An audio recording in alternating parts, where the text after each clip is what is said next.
आज supreme court से एक बहुत बड़ा और महत्वपूर्ण फैसला आया। बुलडोजर एक्शन पर आज सुप्रीम कोर्ट ने उन सरकारों को बड़ा झटका दिया है जहां पर अवैध तरीके से बुलडोजर कार्रवाई हो रही थी। देश भर में बुलडोजर कार्रवाई पर सुप्रीम कोर्ट ने कई दिशा निर्देश जारी किए हैं। क्या है वो दिशा निर्देश, हम सबसे पहले आपको यह बता दें। बुलडोजर एक्शन पर सुप्रीम कोर्ट ने कहा लोगों को कार्रवाई से पहले समय देना चाहिए, लोगों का पक्ष सुना जाना चाहिए, अवैध निर्माण हटाने का मौका देना चाहिए। इसके अलावा स्थानीय म्युनिसिपल नियमों के मुताबिक नोटिस जारी करना चाहिए। अवैध निर्माण हटाने के लिए 15 दिनों का समय देना चाहिए। नोटिस रजिस्टर्ड डाक से भेजा जाए, मकान पर भी चिपकाया जाए। नोटिस की जानकारी डीएम को भी दी जाए, डिस्ट्रिक्ट मजिस्ट्रेट को। नोटिस में बताया जाए कि क्या अवैध है, किन कागजात की जरूरत है। 3 महीने में एक पोर्टल बनाकर सभी जानकारी उसमें डाली जाए। लोगों का पक्ष सुनने के बाद विस्तृत आदेश जारी हो।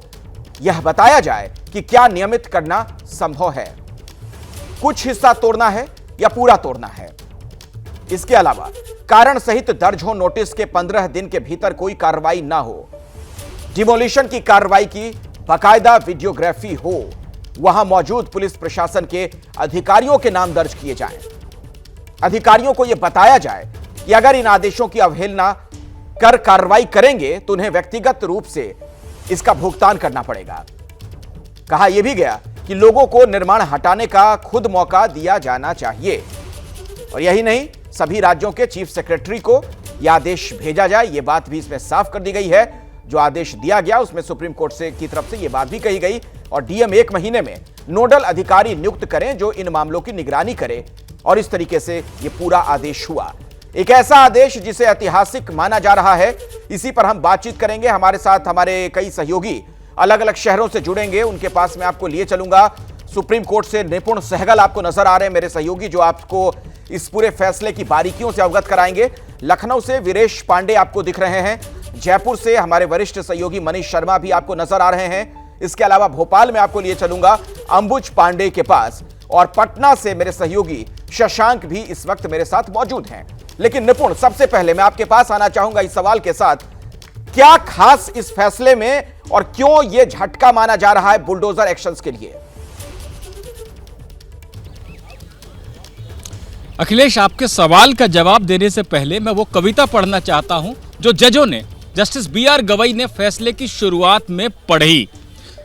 कवि प्रदीप की यह कविता है। अपना घर हो, अपना आंगन हो, इस ख्वाब में हर कोई जीता है।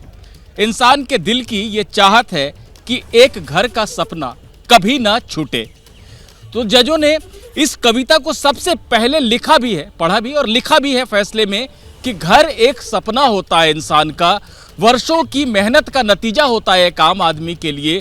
अचानक रातों रात बिना किसी नोटिस के आपके मकान को अवैध घोषित करके गिरा दिया जाए, ये नहीं चल सकता है। देश में कानून का शासन है। अगर कोई निर्माण अवैध है भी तो उसे नोटिस भेजा जाएगा और उसको जवाब का मौका दिया जाएगा। कम से कम 15 दिन तक इंतजार किया जाएगा और उसके बाद आदेश जारी किया जाएगा कि मकान को क्यों गिराना है, या क्या यह संभव है कि कुछ जुर्माना वसूल के उसे नियमित कर दिया जाए या कुछ हिस्से को गिराया जाए। तो ऐसी तमाम बातें हैं जिनका पालन करना होगा। और अगर जो अधिकारी इसका पालन किए बिना मकान किसी का गिरा देगा जाकर अचानक रातों रात, उसे दंड भुगतना पड़ेगा, उसे व्यक्तिगत रूप से हर्जाना भरना होगा उस मकान को गिराने का। तो ये तमाम बातें हैं जो सुप्रीम कोर्ट ने कही हैं और ये कहा है कि सर पर छत होना जीवन के अधिकार का एक हिस्सा है। यह भी एक मौलिक अधिकार है कि आपके सर पे छत हो और उसे न छीना जाए।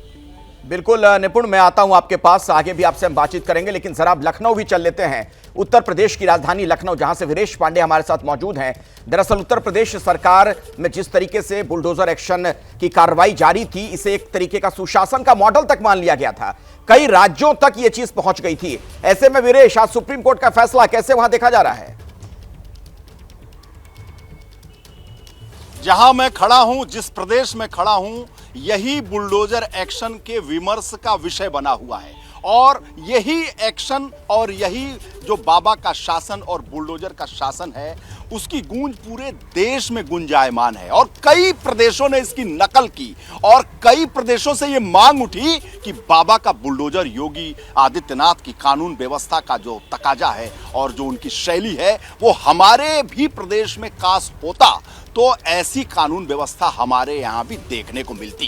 तो बुलडोजर का शासन 17 से लेकर और आज की डेट में जब मैं खड़ा हूं सुप्रीम कोर्ट के फैसले तक विमर्श बना तो बुलडोजर के बाबा यानी योगी आदित्यनाथ के कार्यप्रणाली को लेकर बना। और आज सुप्रीम कोर्ट का जो रोक है, फैसला है, उसकी व्याख्याएं जरूर होंगी, लेकिन जिस तरीके से व्याख्या आई है उसको लेकर एक बेचैनी जरूर होगी। अभी एक हफ्ते पहले यूपी के महाराजगंज में एक वरिष्ठ पत्रकार के 19 में मकान गिरा दिए गए थे अवैध निर्माण का और उस पर 25 लाख रुपए का जुर्माना भी सुप्रीम कोर्ट ने अभी एक हफ्ते पहले ही लगाया हुआ है अधिकारियों के ऊपर। तो अधिकारियों के ऊपर भी अंकुश है, सरकार के ऊपर भी अंकुश है और जो बाबा का शासन और कानून का शासन है, बुलडोजर का एक्शन है, इस पर भी कुछ ना कुछ सवाल जरूर खड़े किए गए हैं। अब ये देखना होगा कि इसमें से बीच का रास्ता योगी आदित्यनाथ की कार्यप्रणाली और उनकी शैली और उनके शासन के द्वारा क्या निकाली जा रही है। चलिए अब जयपुर जरा चल लेते हैं वीरेश। जयपुर से मनीष शर्मा मेरे साथ मौजूद हैं और वही बात मनीष कि ये जो बुलडोजर एक्शन वाली कार्रवाई उत्तर प्रदेश से शुरू हुई ये कई राज्यों तक परावर्तित हो गई और एक तरीके से सुशासन का मॉडल इसे माना जाने लगा था। राजस्थान में भी इस तरह की कार्रवाई हुई, क्या अब देख रहे हैं वहां पर, क्या आपको रिएक्शंस मिल पा रहे हैं? बिल्कुल अखिलेश, राजस्थान भी वो राज्य है जहां पर योगी आदित्यनाथ के बुलडोजर की कॉपी की गई। राजस्थान की राजधानी जयपुर में पेपर लीक माफिया से जुड़े हुए भूपेंद्र सारण और उनके कोचिंग सेंटर्स पर, हालांकि वो भवन किराए के थे, बावजूद उसके उनको बुलडोजर से गिरा दिया गया। हालिया घटना जयपुर में हुई जब एक मंदिर में चाकूबाजी की घटना हुई और आरोपी के अवैध अतिक्रमण को, यूं कहा गया कि ये अवैध है और अतिक्रमण है, उसको ढहा दिया गया। उदयपुर की घटना एक आई ओपनर है जहां पर एक स्कूली छात्र ने दूसरे छात्र को चाकू मारा। प्रशासन ने आनन फानन में उसके पिता के नाम पर उसके किराए के मकान को लेकर एक नोटिस जारी किया।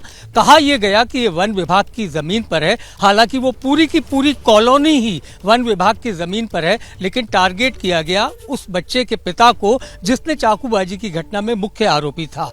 इसके अलावा राजस्थान के डीग, भरतपुर, कामा, ये वो इलाके हैं जहां पर साइबर ठगों के जबरदस्त अड्डे हैं। जैसे जैसे साइबर ठग फरार होते उनके घरों पर पुलिस प्रशासन ने बुलडोजर चला दिया। तो राजस्थान में एक नहीं अखिलेश, एक के बाद एक कई ऐसी घटनाएं हैं जहां पर प्रशासन ने बुलडोजर की कार्रवाई को अमली जामा पहनाया, बगैर ये देखे कि अगर अतिक्रमण भी है लेकिन उसमें उसके परिवार के लोग भी रहते हैं। बहुत महत्वपूर्ण पॉइंट है वही आप कह रहे हैं, सुप्रीम कोर्ट में भी इसका उल्लेख किया गया। दरअसल अपराध के मामलों में जीरो टॉलरेंस पुलिस रखे, प्रशासन की सख्ती हो, लेकिन बुलडोजर वाली कार्रवाई जब होती है तो जिस पर आरोप है सिर्फ वही प्रभावित नहीं होता है, उससे जुड़े हुए लोग, परिवार के लोग, बच्चे, बूढ़े, बुजुर्ग, माता पिता, महिलाएं, सभी लोग प्रभावित होते हैं, उनके सर से छत छिन जाता है। ऐसे में इस पहलू को भी सुप्रीम कोर्ट ने अपने फैसले में उल्लेखित किया है। मैं आपको पटना लिए चलता हूं, मेरे साथ शशांक मेरे सहयोगी वहां से मौजूद हैं। पटना में तो शशांक बीजेपी के कई नेता योगी आदित्यनाथ सरकार के इस मॉडल के बहाने आरजेडी को भी घेरते थे, वहां भी इसको लेकर बहुत चर्चाएं होती थी।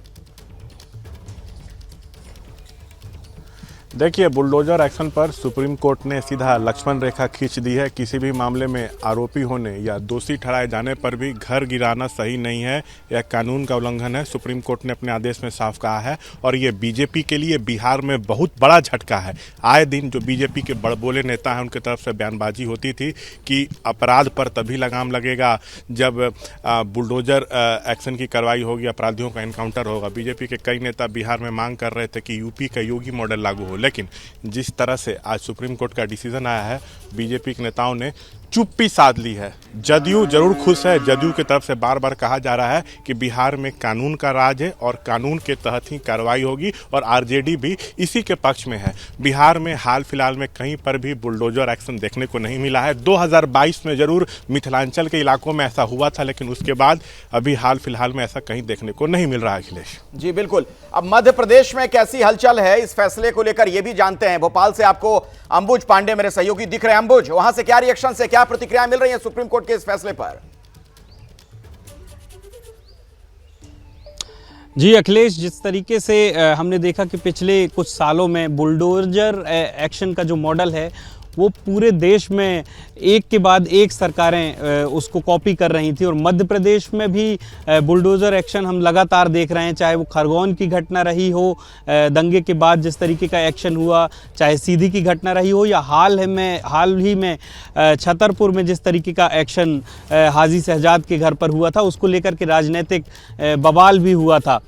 तो इस तरीके की घटनाओं पर जिस तरीके का एक्शन, और इस एक्शन को कहीं ना कहीं कानून व्यवस्था को जो है सख्त बनाने के लेकर के एक बड़ा कदम के रूप में देखा जाता था। लेकिन अब सुप्रीम कोर्ट ने जिस तरीके की गाइडलाइंस दी हैं, सुप्रीम कोर्ट ने जिस तरीके का फैसला दिया है, ऑब्जर्वेशन दिया अपना, कि किसी भी अपराधी के घर को गिरा देना न्याय संगत नहीं है, क्योंकि घर जो है वो एक व्यक्ति का सपना होता है, और अपराधी यदि कोई है तो उसके साथ एक परिवार भी जुड़ा होता है। तो कहीं ना कहीं अब सरकारों को भी बीच का रास्ता निकालना होगा, और मध्य प्रदेश में भी जिस तरीके से लगातार बुलडोजर एक्शन हमको देखने को मिले, अब मोहन यादव की सरकार यहाँ पर जो है उनको देखना होगा, उनको बीच का रास्ता एक निकालना होगा कि कानून व्यवस्था अपनी जगह है, लेकिन सुप्रीम कोर्ट के जो उनका आदेश है उसका भी पालन करना है, और उसके पालन करते हुए सभी चीज़ों पर लगाम भी लगानी है, अपराधियों को भी देखना है, और कोई अवैध निर्माण है तो किस तरीके से। ठीक है, मैं आता हूं आपके पास दोबारा, लेकिन निपुण आपसे एक सवाल है, थोड़ा तकनीकी सवाल है। दरअसल ये बात जो कही गई इसमें कि अगर किसी घर में कई लोग रह रहे हैं तो किसी एक की गलती से सबको मकान से वंचित ना किया जाए, कानून इसकी इजाजत नहीं देता, तो जज ने यह बोला कि अनुच्छेद 142 के तहत हमारा निर्देश है। इसका क्या मतलब हुआ? बिल्कुल अखिलेश, देखिए अनुच्छेद 142 क्यों होता है, पहले मैं ये समझा देता हूं दर्शकों को। अनुच्छेद 142 सुप्रीम कोर्ट की विशेष शक्तियां हैं। यानी कोई मामला, मान लीजिए कि कानून बनाना संसद का काम है, संसद बनाती है, लेकिन अनुच्छेद 142 सुप्रीम कोर्ट को यह शक्ति देता है कि जहां पर भी वैक्यूम हो वहां पर उस वैक्यूम की भरपाई कर सके। यानी न्याय के हित में जो भी करना हो सुप्रीम कोर्ट कर सकता है। तो उस शक्ति का इस्तेमाल करते हुए ये दिशा निर्देश सुप्रीम कोर्ट ने जारी किए हैं। और जहां तक बात है कि मकान में कई लोग रह रहे हैं, सबको सजा नहीं दे सकते हैं, तो ये प्राकृतिक न्याय का सिद्धांत है। मान लीजिए बुलडोजर जस्टिस को एक बार को किनारे रख देते हैं, मैंने कोई अपराध किया है, मैं दोषी हूं, अदालत में मेरा दोष साबित हो जाता है और फांसी की सजा तय हो जाती है मेरे लिए, तो क्या मेरे पूरे परिवार को फांसी दे दी जाएगी? पहले तो अपराध की सजा मकान गिराना हो नहीं सकता है, अगर हो भी सकता है तो क्या पूरे परिवार को आप सजा देंगे? सुप्रीम कोर्ट ये कहना चाह रहा था। तो ऐसे में सुप्रीम कोर्ट ने कहा है कि ये जो वैक्यूम है इसकी हम भरपाई कर रहे हैं, और जो म्युनिसिपल लॉज हैं उनका पूरी तरह से पालन हो, यह सुनिश्चित किया जाए। ठीक है निपुण, बहुत ही सरल भाषा में ये पूरी जानकारी दर्शकों तक आपने पहुंचाई, आपका बहुत बहुत शुक्रिया। लखनऊ से वीरेश आपका धन्यवाद, जयपुर से मनीष शर्मा हमारे साथ थे, भोपाल से अंबुज भी हमारे साथ थे, और पटना से शशांक, आपका भी बहुत बहुत शुक्रिया।